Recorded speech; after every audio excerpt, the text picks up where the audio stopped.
ప్రపంచంలోనే అతిపెద్ద ప్రజాస్వామ్య దేశమైన భారత్కు ప్రధానమంత్రిగా నరేంద్ర మోడీ కొనసాగుతున్నారు. మూడోసారి దేశ ప్రధానిగా సేవలందిస్తున్నారు. 2014లో నరేంద్ర మోడీ ఆధ్వర్యంలో ఎన్డీఏ ప్రభుత్వం కేంద్రంలో అధికారంలోకి వచ్చింది.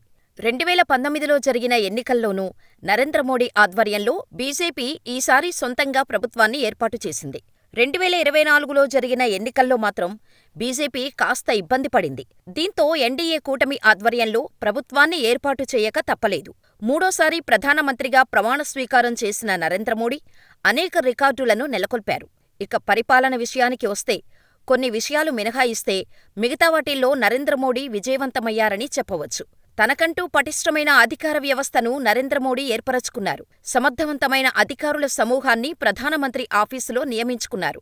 అందువల్లే పలు నిర్ణయాలను ప్రధానమంత్రి నరేంద్ర మోడీ అత్యంత వేగంగా తీసుకోగలుగుతున్నారు. దౌత్యపరంగా, విదేశాంగ విధానపరంగా, ఆర్థికపరంగా నరేంద్ర మోడీ ఏర్పాటు చేసుకున్న అధికారుల సమూహం తీసుకుంటున్న నిర్ణయాల వల్లే దేశం ఇంత బలంగా ఉంది. ఆర్థికంగా ఆటుపోట్లు ఎదురవుతున్నప్పటికీ, ప్రపంచవ్యాప్తంగా విపత్కర పరిస్థితులు ఏర్పడుతున్నప్పటికీ భారత్ సమర్థవంతంగానే ఉంది. కోవిడ్ లాంటి కఠినమైన పరిస్థితుల్లోనూ దేశ ఆర్థిక వ్యవస్థ సమర్థవంతంగా ఉందంటే దానికి ప్రధాన కారణం నరేంద్ర మోడీ ఆధ్వర్యంలోని ప్రధానమంత్రి కార్యాలయంలో అధికారుల సమూహం తీసుకున్న నిర్ణయాలే. ప్రధానమంత్రి కార్యాలయంలో సమర్థవంతమైన అధికారులు ఉంటారు.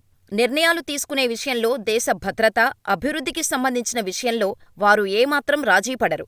అందువల్లే వారిని నరేంద్ర మోడీ ఏరికోరి నియమించుకున్నారు. ఇప్పుడు ఈ జాబితాలో 35 సంవత్సరాల అధికారి చేరారు. ఆమె పేరు నిధి తివారీ. 2014 ఐఎఫ్ఎస్ అధికారి. ఈమె స్వస్థలం ఉత్తరప్రదేశ్. ముందుగా ఆమె వాణిజ్య పన్నుల శాఖలో అసిస్టెంట్ కమిషనర్గా పనిచేశారు. ఆ తర్వాత విదేశాంగ శాఖలో కీలక బాధ్యతలో పనిచేశారు. 2022లో ప్రధానమంత్రి కార్యాలయంలో చేరారు. ఆ సమయంలో అండర్ సెక్రటరీగా పనిచేశారు. ఆ తర్వాత ప్రమోషన్ పొంది డిప్యూటీ సెక్రటరీగా పనిచేశారు. ఇంగ్లీష్, ఇతర ఫారెన్ లాంగ్వేజెస్లో నిధి తివారీకి విపరీతమైన పట్టు ఉంది. అంతర్జాతీయ వ్యవహారాలపై కూడా ఈమెకు అవగాహన ఉంది. పైగా కష్టపడి పనిచేసే తత్వం. అన్నిటికీ మించి అవినీతి లాంటి వ్యవహారాలకు దూరంగా ఉండటంతో ఈమెను ప్రధానమంత్రి కార్యాలయానికి ఎంపిక చేశారు. ప్రస్తుతం ఈమె నరేంద్ర మోడీకి ప్రైవేటు కార్యదర్శిగా పనిచేస్తారు. ఈమె వయసు 35 సంవత్సరాలు. ప్రస్తుతం ప్రధానమంత్రి కార్యాలయంలో పనిచేస్తున్న అధికారుల జాబితాలో నిధి తివారీ అత్యంత చిన్న వయసు ఉన్న అధికారిగా పేరు తెచ్చుకున్నారు.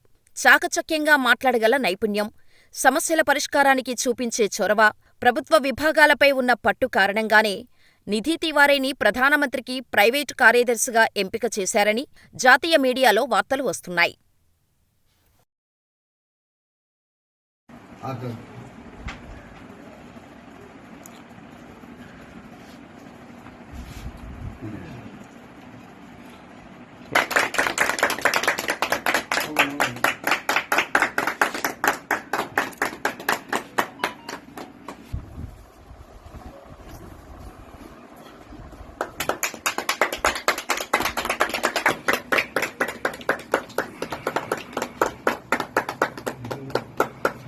खुशी की बात है कि हम लोग के मोहल्ले की प्रधानमंत्री की सचिव बनी है निधि तिवारी जी। बहुत खुशी की बात है। सारे मोहल्ले के लोग प्रसन्न हैं, सबको अच्छा लग रहा है, सभी लोग खुश हैं।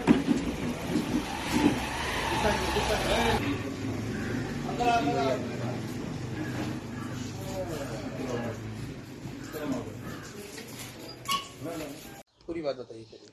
निधि तिवारी जो प्रधानमंत्री की निजी सचिव हैं, हमारे मोहल्ले की बहू हैं।